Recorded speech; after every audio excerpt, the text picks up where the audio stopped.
I decided to visit my husband's mistress in the clinic. But when I opened the door to her room, my whole world stopped.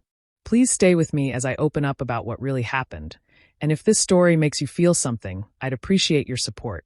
Share it, leave a comment, and let's walk through this together. My name is Salem Morgan.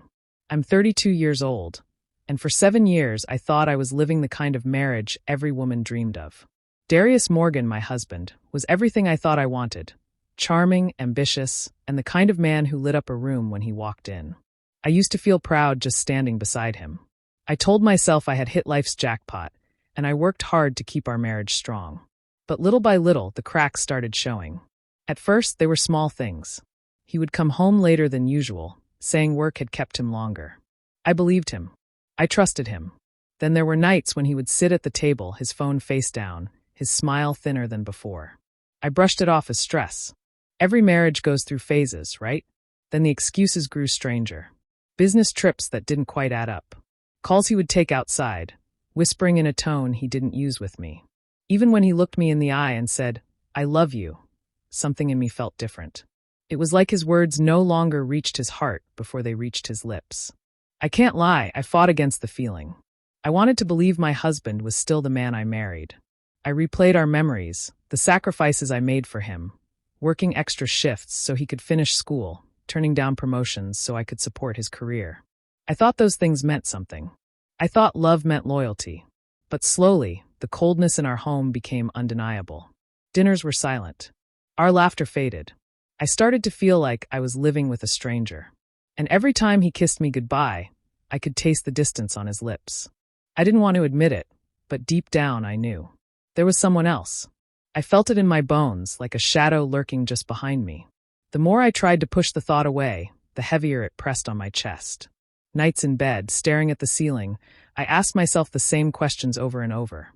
What if I'm wrong? What if I'm right? That's how my story began. Not with a scream or a fight, but with silence, suspicion, and the sinking feeling that the man I built my life around was no longer mine. And as I stood on the edge of that truth, I had no idea just how much my world was about to change. It started with little things that didn't make sense. A hotel charge on his credit card statement when he had told me he was out of town for work. I stared at the slip, my hands trembling, and told myself maybe it was some company error. But deep down my chest tightened, because I knew better. Then came the text messages. He was careless one night, leaving his phone on the counter while he showered. The screen lit up with a message that read, "I'll see you soon, love." I stood frozen, unable to breathe. My first instinct was to throw the phone across the room, to scream, to demand answers, but something inside me stopped me. I needed to be sure. So I started watching him more closely. Every hushed phone call, every excuse to step outside, every late night at work, it all began fitting together like ugly puzzle pieces. My heart was breaking in slow motion, but my mind was sharper than ever. I began checking his pockets when he slept, flipping through receipts, studying the charges on our bank statements. The truth I was chasing was the very thing I dreaded finding. And then I saw it. Her name, Amara Brooks, a nurse in her late 20s. I found it on a hospital bill tucked inside his briefcase, and my stomach dropped. He had been so careful to hide her, but not careful enough. I whispered her name to myself like a curse, testing how it felt on my tongue. Amara, the woman who had been living in the spaces where my love once belonged. The betrayal cut through me like glass. I thought of all the years I had given to him. I thought of the nights I stayed up with textbooks in my lap and a baby monitor on the table, while he studied and I worked double shifts to keep us afloat. I thought of the vacations I never took, the dreams I shelved, the career opportunities one turned down. Also, he could chase his ambitions. I had built him up, brick by brick, and he had taken that foundation and built a life with someone else on top of it. I wanted to storm into his face, throw the evidence on the table, and watch him squirm. I wanted to shout until my throat burned. But another part of me, calmer, colder, told me not to. Confronting him now would give him power. He would deny it, twist it, make me feel crazy. No, if he thought I was blind, I would let him think so a little longer. So I stayed quiet. I smiled when he walked through the door, cooked dinner like nothing was wrong, and kissed him goodnight while the truth weighed heavy in my chest. But inside, a new version of me was waking up. I wasn't just a betrayed wife anymore. I was a woman preparing for war. And when the time came, he would never see me coming. I started testing him little by little. Simple questions at first. How was the office today? Who did you have lunch with? He answered with the same confidence he always carried, smooth and calm, like he had rehearsed every word. His lies slipped out so easily that for a moment, I almost believed him. Almost. But then I'd catch the flicker in his eyes, the way his fingers tapped against his glass, the faint shift in his voice when he spoke too quickly. He thought he was clever, but I knew him too well. Every answer he gave me just made my suspicion grow heavier, like stones piling on my chest. One night, I decided I couldn't take it anymore. My heart was restless, and my mind was screaming at me to find the truth. So I followed him. I waited until he left the house, dressed sharper than usual, claiming he had a late meeting. I gave him a few minutes before I slipped into my car and drove after him, keeping my headlights dim and my distance careful. My hands gripped the wheel so tightly I thought I might snap it in two. The city lights blurred as I trailed him, my pulse quickening with every turn he made. Part of me prayed I was wrong, that maybe he really was working late, that maybe all the signs were just my imagination. But when his car pulled into the parking lot of a clinic, my breath caught in my throat. I watched him step out, straighten his shirt, and head toward the entrance with a strange mix of nerves and eagerness in his walk. And then I saw her. Amara. She was waiting near the doors, her face lighting up the second she spotted him. He walked straight to her, and without hesitation, his hand brushed against hers like it belonged there. The sight nearly made me choke on my own breath. My blood ran cold, and I felt the world tilt under me. There it was, the truth I had dreaded, standing right in front of me, undeniable. I sat frozen in my car, watching them disappear inside together. My body wanted to move, to jump out and scream, to claw at him until he admitted everything. But another part of me held still. I knew if I rushed in, I'd lose control. I would give him the chance to spin another lie, to manipulate, to twist the story until I was painted as the hysterical wife. So I stayed put, my eyes burning as I stared at the clinic doors. Every second that passed, I felt my pain harden into something sharper. Rage. Clarity. Resolve. I didn't need to storm inside to prove what I already knew. He had shown me enough. That night, I drove home in silence, my tears drying on my cheeks. I wasn't going to beg for the truth anymore. I had seen it with my own eyes. And now, it was my turn to decide what to do with it. When I found out Amara had been admitted to the clinic for a minor surgery, something inside me snapped. It wasn't enough to know her name, or to see her walking beside my husband like she owned him. I needed to see her up close, to look into her eyes and confirm that this was the woman who thought she could step into my life and take what I had built. My rage burned hot, but underneath it was a cold, sharp curiosity. I wanted to see the truth for myself, no shadows, no excuses. The decision wasn't planned. It came to me like a sudden storm. I drove to the clinic with my heart pounding so hard it rattled in my chest. The building looked ordinary, but to me it might as well have been a battlefield. My hands were trembling as I signed in at the front desk, every word from the receptionist sounding muffled, like I was underwater. I could barely breathe as I walked down the white-tiled hallway, the smell of antiseptic clinging to the air, my footsteps echoing too loudly in my ears. With every step closer to her room, I felt my emotions battling inside me. Fear, anger, hurt. I wondered what I would say if she looked at me. Would I scream? Would I cry? Would I laugh at the absurdity of it all? But one thing I knew, I couldn't turn back. My legs carried me forward, even as my chest screamed to run away. Finally, I reached her door. I stood there for a moment, my fingers hovering over the handle. My whole body shook, and I bit down hard on my lip to stop it. The adrenaline was rushing through me so fast that I felt dizzy. This was the moment. The truth I had been circling around was waiting for me on the other side. I turned the handle slowly, and as the door creaked open, my heart dropped into my stomach. There he was, Darius, sitting by her bedside like a devoted husband, his hand wrapped gently around hers. He wasn't tense, he wasn't guilty. He looked comfortable, like this was where he belonged. Amara's face was pale from surgery, but her eyes softened when she looked at him. And in that instant, I understood everything without a word being spoken. She wasn't just some passing fling. He cared for her, maybe even loved her. The tenderness in the way he stroked her fingers, the quiet way he leaned toward her. It was the kind of affection he hadn't shown me in months. The sight ripped through me, shredding whatever hope I had left. My whole body felt hollow, my legs unsteady, as though I might collapse right there in the doorway. The world around me blurred, but the picture of them together burned itself into my mind with cruel clarity.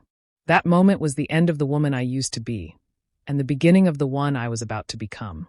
The moment I saw them together, it felt like the floor beneath me gave way. My chest caved in on itself, like my lungs forgot how to work, and all I could hear was the thundering of my own heartbeat. For a split second, I thought I might collapse right there at the door.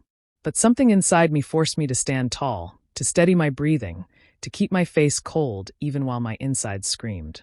Darius's head jerked up when he saw me. His mouth opened, then closed again, like words were scrambling in his throat and refusing to come out. His hand slipped from hers for just a second, but the damage had already been done. Amara's eyes widened when she saw me, but what cut deepest was what I didn't see. There was no shame in her face. No guilt. Only surprise that I had walked in on their secret. I stepped fully into the room, letting the door close behind me with a quiet click. The silence that followed was so heavy it pressed against my skin. Darius finally stood up, stammering, "Selah, this isn't what it looks like." His voice cracked, and that pathetic excuse almost made me laugh. Almost. I fixed my gaze on Amara. Her hair framed her face, her hospital gown draped loosely over her frame. And yet she looked at me like she was the one holding power. "So you're her," I said softly, but my words carried more venom than a scream ever could. "You're the woman my husband has been throwing away his marriage for." Her lips tightened. She hesitated, but then she spoke, her tone level. I didn't plan for this to happen. I tilted my head, studying her like she was some strange creature.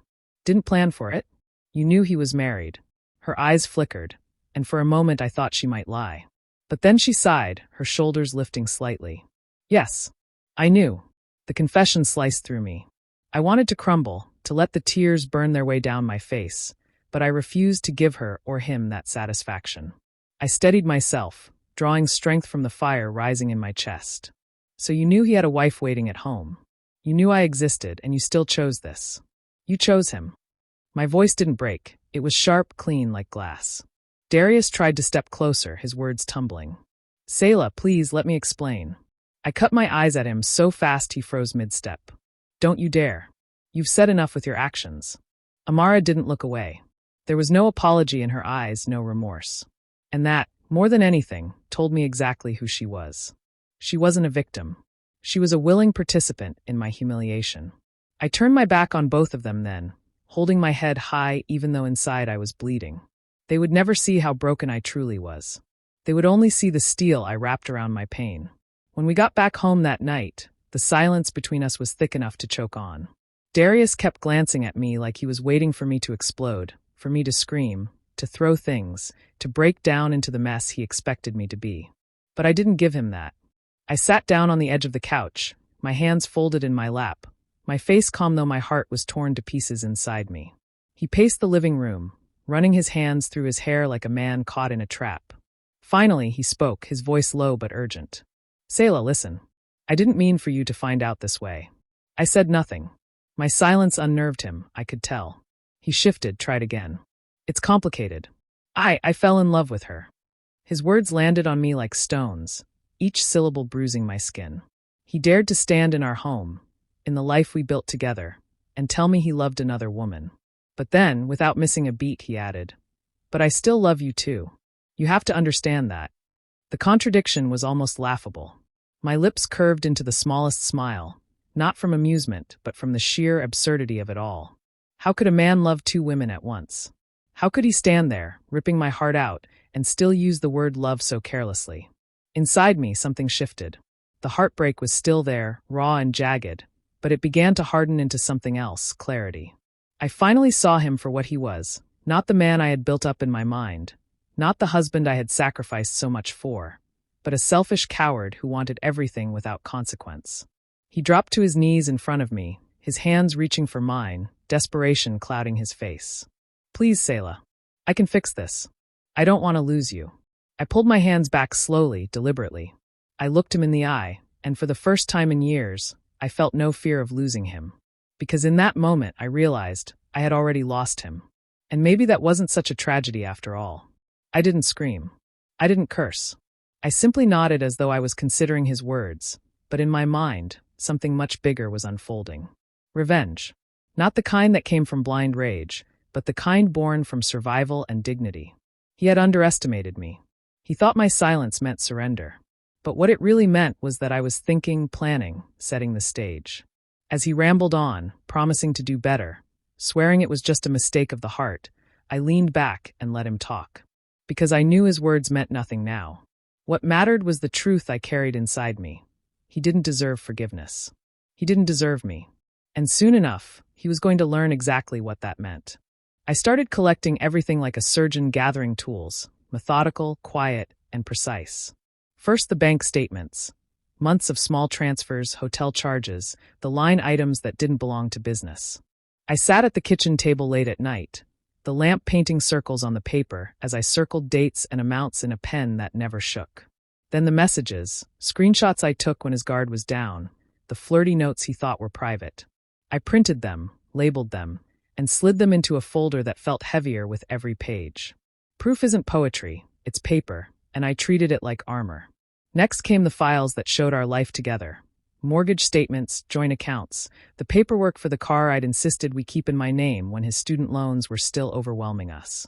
I copied deeds and employment contracts, anything that would matter if I ever needed to stand in front of a judge. Every document I gathered was a brick I could use to rebuild myself, should he try to knock me down. I didn't act on impulse. I made a plan. I booked a consultation with a lawyer who came recommended by a friend from college. In a small office smelling faintly of coffee and legal pads, I spoke without drama. I told the lawyer what I had and listened while she explained rights, options, and timelines. Divorce law felt clinical, like math. She told me about community property, about how to freeze accounts if necessary, about evidence that would matter in court. Her calm voice steadied me more than his apologies ever had. For the first time since I found out, I felt like I had a map. While I was building my case, I also built a mask. At home I moved like the woman he expected. I cooked his favorite meals, laughed at his jokes, and made small talk about mundane things. Trash night, the neighbor's dog, the recipe he'd liked last week. He watched me with relief, mistaking my measured composure for weakness. He told friends I was keeping the family together, and I let him believe it. Maintaining the act was draining, but it bought me time and access. When he didn't lock his laptop or fell asleep with his phone face down, I took those moments and turned them into more evidence. I learned to keep my face neutral while my mind organized the next steps. I changed passwords, backed up files, and made copies of important documents in a safety deposit box under a name he didn't know. I texted a few trusted people, my sister, the lawyer, and gave them instructions in case things escalated. I refused to let fear make me careless. People think revenge is loud, yelling accusations, scenes. Mine was quiet. It was patience dressed as normal life. It was a whisper of preparation that would become a roar when I chose the time. I wasn't plotting to hurt for the thrill of it. I was planning to protect what I had left, my dignity, my security, and the future I would build without someone who could betray me so easily. The day of the gathering at his mother's house, I dressed with care. Not flashy, not desperate, just simple elegance, the kind of calm strength I wanted them to see in me.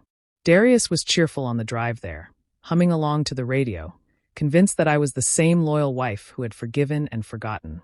He had no idea that I carried a folder in my bag that would shatter the version of himself he worked so hard to present. His mother's house buzzed with laughter and warmth. The smell of food filled every corner, and relatives filled the living room, catching up and sharing stories. I moved among them with a smile, hugging cousins, complimenting outfits, pretending my heart wasn't pounding with every step. I waited until everyone was seated, until the chatter had softened and all eyes were comfortably fixed on the family table. That was when I chose my moment. I cleared my throat lightly, enough to draw attention without force. "There's something I want to share," I began, my voice steady though my palms were damp. Darius looked at me, puzzled, then uneasy as I pulled the folder from my bag and laid it on the table. The room grew quiet, curiosity sparking in every face. "This," I said, opening the folder, "is the truth about my marriage." I held up the credit card statements first, then the printed messages, the hotel receipts, each piece of evidence sliding onto the table like daggers. For months, Darius has been lying to all of us. He has been carrying on an affair with a woman named Amara Brooks, a nurse at the clinic. Gasps erupted around the table. His mother's hand flew to her chest. His sisters exchanged wide-eyed looks. A cousin muttered, "No way." Darius's face drained of color as he tried to laugh it off. "Selah, this is private. This isn't the place." But I didn't let him take control. I looked directly at his mother and continued. He sat beside her in the clinic while she recovered from surgery, holding her hand, while I sat at home believing his lies. This isn't gossip. This is documented, and I have every piece of proof right here. His mother's eyes turned sharp, her disappointment cutting deeper than any words. "Darius," she said, her voice trembling with fury. "Is this true?" He stammered, reaching for excuses.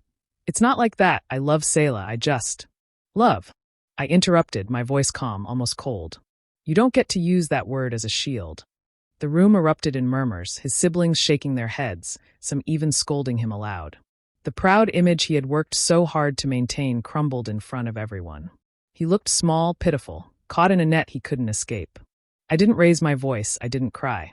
I simply gathered the papers, slid them back into the folder, and said quietly, "Now you all know who he really is." The morning I walked into the lawyer's office in my chair, with my folder of documents, while the weight of shame settled squarely on his shoulders. The betrayal had already burned me raw, but now it was clarity that guided me.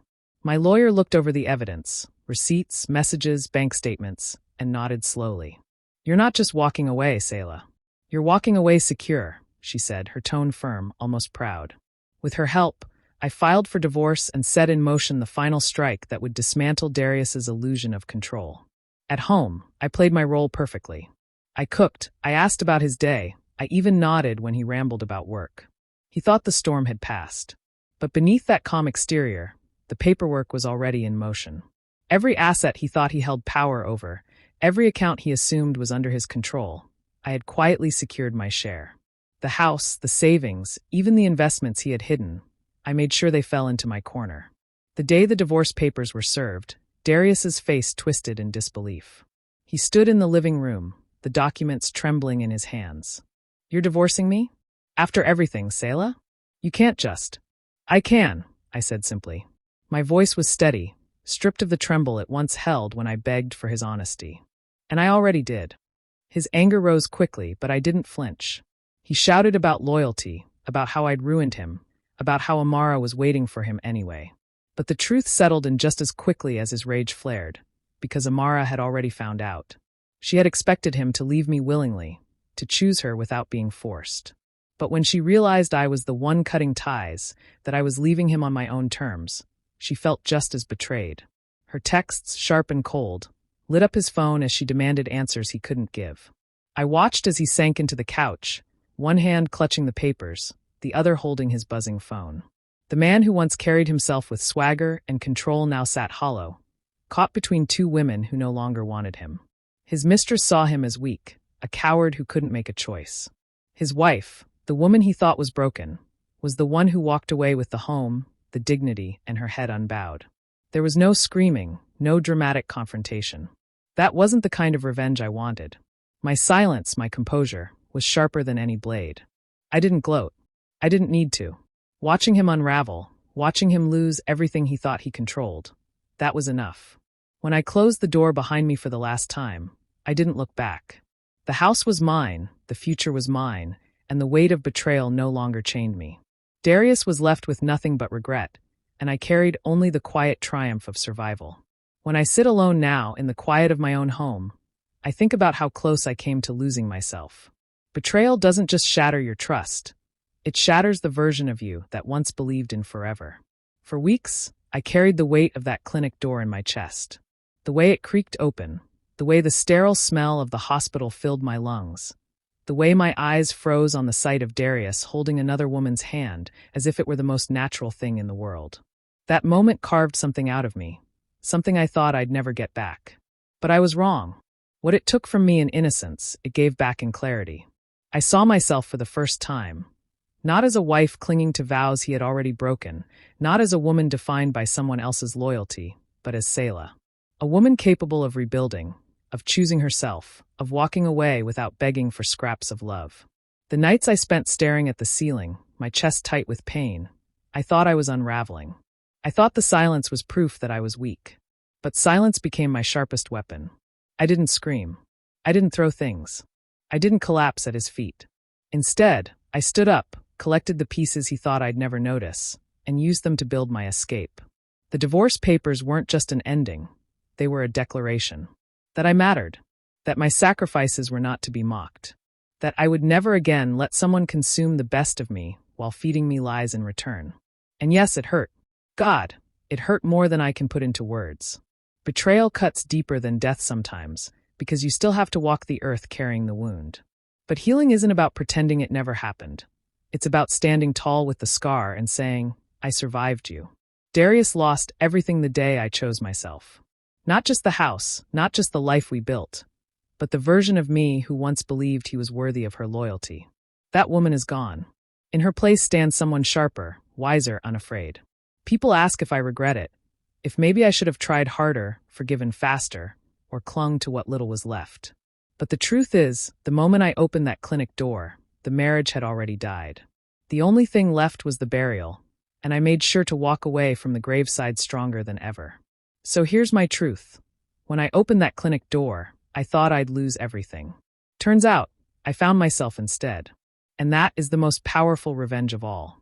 Do you think Selah made the right choice by walking away from Darius? Or should she have given him another chance? Share your thoughts with me in the comments. I'd really love to hear them. And if stories like this move you, don't forget to hit subscribe and turn on the notification bell so you never miss what's coming next.